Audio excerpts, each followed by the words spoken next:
What's crack-a-lackin'? Welcome in to My Mind is a Weapon Fantasy Football Show. Welcome into episode 83, everybody. I am your host, SleezBall. I am finally back from the 49er game, man. What a brutal loss we had. And I'm trying to catch up on everything that happened in week 5 because I missed it because I was at the game the whole time. But here is my top 10 waiver wire breakdowns heading into week 6 that you need to pick up for your team that could be startable this week. And I'm also going to give you a little couple bonuses at the end once the 10 are done. So these are my best 10, but there is like 12 or 15 that could be valuable to your team. So make sure you watch till the end and catch the little sleepers I'm going to throw in there at the end as well. And as always, guys, before we dive into it, make sure you smash that like, make sure you smash that subscription, turn that bell on. All the support's been greatly appreciated. I will be back live this whole week, Thursday to Monday this week. I will not be out of town, and we'll be grinding out everything we need to know for the week, guys. And all the support has been absolutely amazing. And let's dive into the waiver wire here, guys. First player we should be targeting in your waiver wire this week is Daniel Jones. And yes, I can't believe I'm saying it. Danny Dimes actually popped off versus a very good Seattle defense at the 12th man. And he dropped 23.8 fantasy points. And he's found his way into the top 15 QBs, guys. And you have to look at it like this. He did this without Malik Neighbors, without Devin Singletary. Tyrone Tracy, one of my great sleepers from before the season, finally popped off. He looked amazing with 100-plus yards. And, man, Darius Slayton got the pop-off game as well here. And if I'm looking ahead at the schedule here, I get the Cincinnati Bengals, who just gave up 40-plus to the Ravens. I get Malik Neighbors back out there. Danny Dimes may be an actual QB1 startable quarterback this week in 12-man leagues. And I cannot believe I'm saying it, but I am okay spending 20% FAAB looking at the schedule ahead, going with Danny Dimes right now. The second player is going to be Trevor Lawrence. And so, guys, I forgot to say this as well. These are based for 10, 12, 14 men, so I cover all bases here. And if you guys have any questions, always drop them in the comments as well, too, no matter, you want FAAB, Snow, per your league status, whatever it is. There's tons of questions like that. I forgot to say that in the intro. So if you guys do have those questions, drop them in there, and I will get to them. Now, Trevor Lawrence was my smash start last week on my YouTube video, and he absolutely smashed the Indianapolis Colts defense, getting their first win of the season, dropping 26.24 fantasy points, moved himself back into a top 17 QB. He's thrown 6 touchdowns, 2 picks, over 1,000 yards with 1,100, and 65 rush yards to go on top of it, which you like. And you saw the connection with BTJ, man. I've been saying this all year. Everyone is in love with BTJ, and you just got to find out why. I mean, this man is going to be an absolute stud. You saw even Tank Bigsby, who I'm going to talk about in a second here, may be taking the job. Travis Etienne Jr. may be on the trade block here. And, man, when I'm looking ahead at Trevor Lawrence here, he has one tough matchup here with Chicago, right? And then he gets New England, Green Bay, Philly, Minnesota, Detroit. These are all smash Trevor Lawrence games. I'm not saying they're going to win them and be in contention because these are kind of tough matchups, but the defense provide a lot of pass-heavy games that could be really, really beneficial for Trevor Lawrence heading forward. And here we go, moving on to what I was just talking about, Tank Bigsby, moving into running backs here. Tank Bigsby played 40% of the snaps last week and absolutely destroyed fantasy football. Like, this man is the number 1 yards per carry per attempt right now, running back at 8.03. Talk about a transformation from year 1 to year 2. This man looks like an absolute stud and could possibly, like I just said, be taking Etienne's job. And he's only rostered in 16% of leagues, guys. He's a top 40 running back, RB36, 32 attempts, 273 yards. Look at those numbers right there. That's almost 10 yards a carry when you're looking at it. 32 would be 300. 32 for 273 is nuts. 1 reception. He doesn't do a lot in the receiving game, but for 28 yards and 2 touchdowns. But, man, when you get the Chicago Bears coming ahead here, look what Chuba Hubbard just did to him. You get the New England Patriots. Look what Mostert just did with A-Chain out. You get the Green Bay Packers, Philly, Minnesota, and then it gets tough with Minnesota and Detroit. But, man, this guy's got an amazing schedule ahead and looks like a flex player weekly with how the Jaguars are running their offense right now. And I'm willing to spend 20%. And if I own ETN, I'm willing to spend 30% FAAB to get Tank Bigsby on my team in case the trade happens. That way I get 2 running backs that are starters. Number 4 was one of my sleepers of the year at the beginning of the year. And I told everyone in a tweet last week, you're going to see how good this man is when he gets the starting job. Tyrone Tracy. So we had Devin Singletary out heading into the game this week versus Seattle. And I was trying to tell you, Seattle's defense was always a fraud to me. They got those 3 easy wins to start. And you're seeing what's happening now when they play actual decent to good teams. I'm not going to say the Giants are like a good team. I'll say they're decent. But Tyrone Tracy goes for 129 yards on the ground, gets 1 catch through the air, does not find the end zone. But man, look at the yards per carry that this man had. It was 7.17. That is something that you cannot overlook. I know he had a little injury nicked up at the end. He should be good to go. And honestly, if the Giants are looking at how Devin Singletary has been and then looking at Tyrone Tracy, I'm willing to spend 15 to 20% to find out heading forward if Tyrone Tracy is going to be the guy. He's definitely earned himself some timeshare here, no matter how you look at it. And then you get Cincinnati, Philly coming up next. These are teams that you can run against here. So this is absolutely nice for Tyrone Tracy. Depending on the Singletary status, I think he might be back out there versus Cincy. But I mean, man, look what Derrick Henry just did to Cincy. Look what everyone does to Cincy.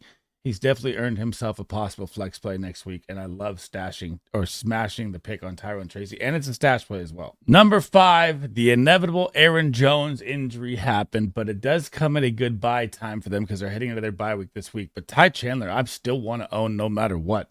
He played 63% of the snaps once Aaron Jones went down last week. They got the win. They're 5-0. They're heading into the bye, and they're looking good, right? Now, you're about to get TJ Hawkinson back. You're about to get Addison and Jefferson back with Darnold out there, and you're about to possibly have Aaron Jones. Like I said, they have a bye week. He might be good to go week 7 when it comes around here. But still, when you're 29 years old heading into age 30 with 5 MCL sprains to 1 right knee, your hamstring's been blasted on the right side, your ankle's been blasted on the right side. Aaron Jones is the scariest player to own. Yes, is he balling when he's healthy? 100%. But if I own Aaron Jones and Ty Chandler is on the waiver wire, which it says he's rostered in 32% of leagues right now, which is absolutely crazy to me, I want to own this man because Aaron Jones is such an injury hampered waiting to happen. And if I have Aaron Jones and own him, I'm even paying more to get the handcuff. So you better be picking up Ty Chandler this week, even paying attention to the injury status heading ahead, because Aaron Jones is older, takes longer to recover, and his injury history is crazy. Number 6, heading into wide receivers, is Jaylen Tolbert. I like to pat myself on the back. A man I started in 3 leagues, and god damn did he produce, catching the game-winning catch to beat the Pittsburgh Steelers last night on Sunday Night Football, dropping 22.7 points in the game, 10 targets, 7 receptions, 87 yards, and a touchdown. Moved himself into a top 30 wide receiver. And you have Brandon Cooks, who's older, just like an Aaron Jones situation. I know it's different for wide receivers than running backs, but Brandon Cooks has looked cooked, man. He had that first touchdown in week 1 where he got open and Dak hit him. But besides that, it's been nothing. Jaylen Tolbert is a way more electric wide receiver that can jump up, get balls, beat man-to-man coverage, find the open spots in the zone. And when you have double coverage looking at CeeDee Lamb, this should be a flex play weekly for him with the amount of volume he's going to see. So if I'm looking at 89% snapshot last week, that is his highest of the season, right? Because Cooks was out. Now, if I look at week 4, 3, 2, and 1, he was still averaging 70+% snaps. The breakout from the preseason that everyone was talking about is here. Jaylen Tolbert is here to stay this year, folks, and you better be spending 20 to 25% FAAB to get this man on your team because you can flex this guy weekly at this rate. Number 7, and this one's crazy that he's still on waiver wires, guys. Darnell Mooney is only owned in 59% of leagues, which is absolutely crazy to me. Darnell Mooney played 98% of the snaps last week in the massive shootout game for the Falcons. And he's played 90% of snaps in every game and 100% in a couple. So in the game versus Tampa, he explodes for 31 points, 16 targets, guys. 16 targets, 9 receptions, 105 yards, 2 teeters. Looks so smooth running routes. Kirk Cousins is finding his rhythm. If the Falcons just get their run game going with Bijan a little bit, they will be a nightmare to stop because Drake London even exploded in this game. And Tampa wasn't even supposed to get beat that bad versus the pass by the numbers. So if I'm looking at Darnell Mooney, even his floor before this monster blow-up game, he had a 20-point game versus Philly, a 15-point game versus KC, 8.6 versus the Saints, and he's seeing almost an average. If say I take the 16-target outlier away, right, he's still seeing a 6.5 target average per game besides that, and about 60 yards a game. So this man is a flex play weekly with a touchdown upside. And now you get the Carolina Panthers, Seattle Seahawks, Tampa Bay, Dallas coming next. I mean, Darnell Mooney is a flex start for the next 4 weeks here, guys. And you should be spending, if he's actually on your wire, when I'm looking at 59%, probably 35, 40%, because this is a key starter that could win you weekly matchups this year. Number 8, man, it's going to be the goal line vulture, Roshan Johnson, who has absolutely taken the goal line work from DeAndre Swift. I know DeAndre Swift is still balling as the running back here, but Roshan played 31% of the snaps last week, which you don't like fantasy football wise. 10 carries, 25 yards, not a great average though, but what happened? He got all the goal line work, punched in 2 touchdowns, punched in a touchdown last week, already has more touchdowns this season through 3 games that he's played all last year. I mean, with the schedule coming ahead, guys, for the Chicago Bears, you may have a touchdown upside flex play weekly here with Roshan Johnson. I mean, just listen to this schedule, guys. Jacksonville, they get a bye. Then they go Washington, Arizona, New England, Green Bay. All those defenses are very beatable in the red zone versus the run. And Roshan Johnson seen the work there with the Bears offense finding a little click last week. I don't want to say the Bears offense are back. They played the Carolina Panthers at home. Okay, let's not get crazy with Caleb Williams look great and DJ Moore and all that. It's the Panthers. Their defense is the worst in the league. Everyone gets right versus the Panthers. But still, when I'm seeing touchdowns weekly, this is something I want. I'm not one to spend crazy FAAB on it because the volume still isn't there. But what if something happens to DeAndre Swift, right? So if you own Swift, you pay more for Roshan. But if you don't, you probably pay, I don't know, I'd say 10 to 12% for this guy. And if an injury happens, man, you're sitting on an RB1, guys. Number 9, and this one is crazy to me too, how he's actually on waiver wires, is Allen Lazard. And Allen Lazard has been Aaron Rodgers' go-to guy this year, which is absolutely crazy. I know Garrett Wilson had the big game. I had Garrett Wilson on a smash start. That should have been an easy call versus the Vikings, guys, 100%. But if you look at Allen Lazard's numbers on the season of how much he's playing, it's absolutely crazy. So just look at the top right there where it says 100% snap share last week. He never came off the field. Last week, 88. Week 3, 84. Week 2, 82. Week 1, 100% target share or 100% snap share. That is what you want in fantasy football. That is volume is king. And the Jets offense looks absolutely terrible running the ball right now. Breece Hall, Braylon Allen look like they're just running in mud. There's no holes that are open. So this may just become a full pass attack from Aaron Rodgers here. I know he got hurt a little bit in the game. I actually got to watch the game at 6:30 in the morning, for the game in London. But, I mean, look at Allen Lazard's numbers. 10 targets, 4 receptions, 34 yards and a touchdown. 14 points. It's exactly what you want for a flex play. He got 10 points the week before that, 13 before that, 26-point blow-up week 1, which was kind of an aberration there. But now you get Buffalo, who's going to be targeting Garrett Wilson heavy. Pittsburgh, they're going to be targeting Garrett Wilson heavy. I know that you don't want to pay too much here as well because you don't know where Davante Adams is going to end up and how that's going to work out. But I don't think Davante Adams is going to go anywhere yet. And I'm willing to spend 10 to 12, 15% here on Allen Lazard, who I can flex weekly, who never comes off the field.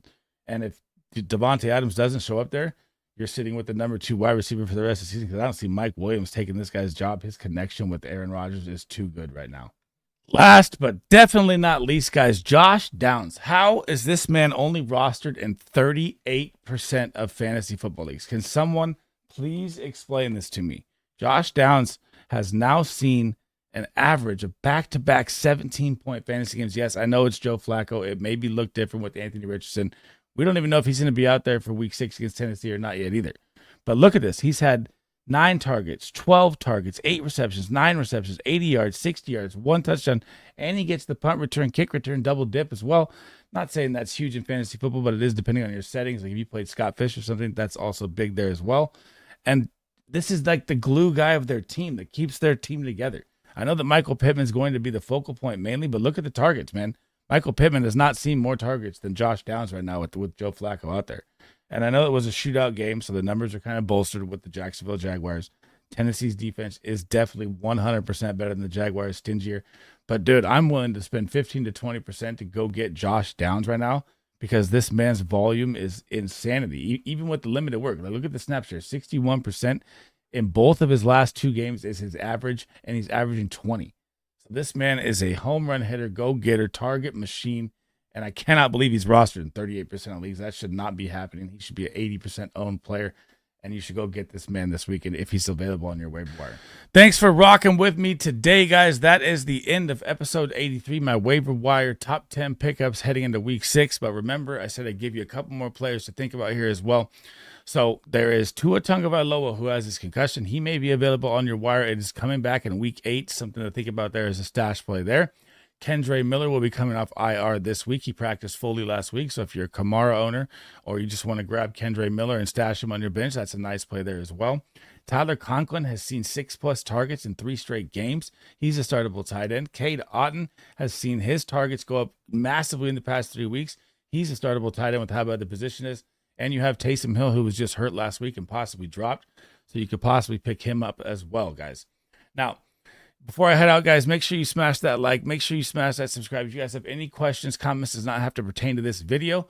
Drop them in the comments. I will be live tonight. I'm going to recap my calls. I missed all the games because I was at the 49er game, so I'm going to need you guys to fill me in on what I missed this week, man. I didn't get to see any live action besides what I was watching at the stadium, like minimal games of other games. And that's it for me, guys. I'll catch you guys tonight in the live stream, and then I'll have all my content out by Thursday, rankings, startups, sit-ups, everything like that. SleezBall, out.